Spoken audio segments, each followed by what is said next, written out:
हिंदू मुसलमान भाई भाई हिंदू मुसलमान भाई भाई बंधुआ मुसलमान भाई भाई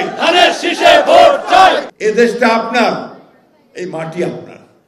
1971 সালে যখন আমরা স্বাধীনতা যুদ্ধ করি, সেই যুদ্ধের সময় কিন্তু আমাদের কোনো পার্থক্য ছিল না। আমরা হিন্দু মুসলমান বৌদ্ধ খ্রিস্টান সবাই একসাথে আমাদের এই দেশকে স্বাধীন করার জন্য লড়াই করেছিলাম।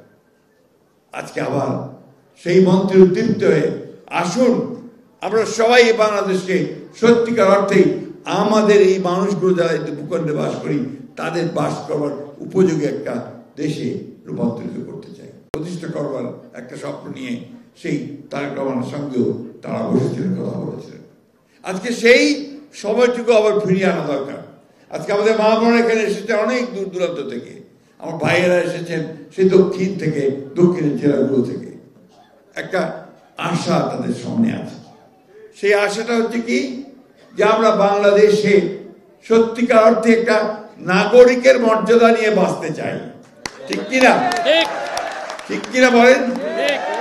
সেটাই নিশ্চয়তা আজকে আমাদের তারেক রহমান সাহেব দেবেন। আমরা বাংলাদেশকে সেইভাবেই একটা গড়ে তুলতে চাই যেখানে সকল ধর্মের সকল গোত্রের মানুষের সমান মর্যাদা থাকবে। আমাদের ভিশন 2030 কথা বলেছেন দেশের বেগম খালেদা জিয়ার। আমাদের 31 দফা নতুন রাষ্ট্র মেরামতের যে কর্মসূচির কথা বলেছেন জনাব তারেক রহমান সাহেব, সেই কথাগুলো আলোচনা হয়েছে।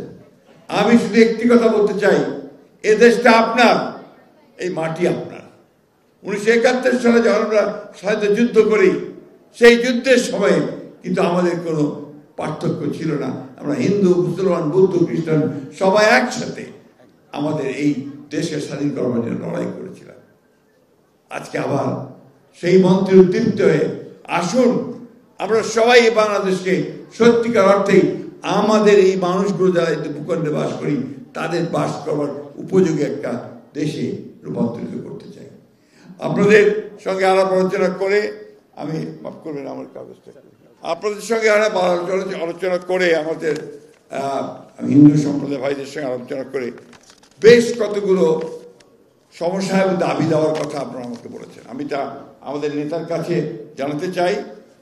অর্পিত সম্পত্তি প্রত্যার্পণ আইন বাস্তবায়ন চেয়েছেন আপনারা সংখ্যালঘু সুরক্ষা আইন চেয়েছেন, জাতীয় সংখ্যালঘু কমিশন চেয়েছেন, সংখ্যালঘু মন্ত্রণালয় চেয়েছেন, দেবত্ব সম্পত্তি সংরক্ষণ আইন চেয়েছেন, ট্রাস্টের পরিবর্তে হিন্দু ফাউন্ডেশন চেয়েছেন, মনোনয়ন জাতীয় সংসদ সহ জাতীয় জীবনের সর্বস্তরে সংখ্যালঘুদের যথাযথ প্রতিনিধিত্ব নিশ্চিত করার কথা বলেছেন। আরেকটি বিষয় যেটা হয়েছে যে কিছু মামলা বিভিন্নভাবে আপনাদের উপর চাপানো হয়েছে, সেই মামলাগুলো যে প্রত্যাহার করা হয় সে ব্যাপারে আপনারা বলেছেন। আমি আমার নেতাকে আজকে যিনি বাংলাদেশে নেতৃত্ব করবেন তার কাছে আপনাদের এই দাবি দাওয়াগুলো তুলে ধরলাম। কিন্তু এই দাবি দাওয়াগুলো পূরণ করা তখনই সম্ভব হবে যখন আমি আমার নেতাকে রাষ্ট্র পরিচালনার দায়িত্ব দিতে পারব। সেই ব্যাপারে কি আপনারা আজকে কথা দিচ্ছেন? আমি কথাটা শুনতে চাই আপনাদের কাছে। কথা দিচ্ছেন যে আপনারা আমার নেতাকে প্রতিষ্ঠিত করবেন প্রধানমন্ত্রীর পদে? তারা আমার সঙ্গে একটা স্লোগান দিয়ে করবেন, হিন্দু মুসলমান ভাই ভাই, হিন্দু মুসলমান ভাই ভাই,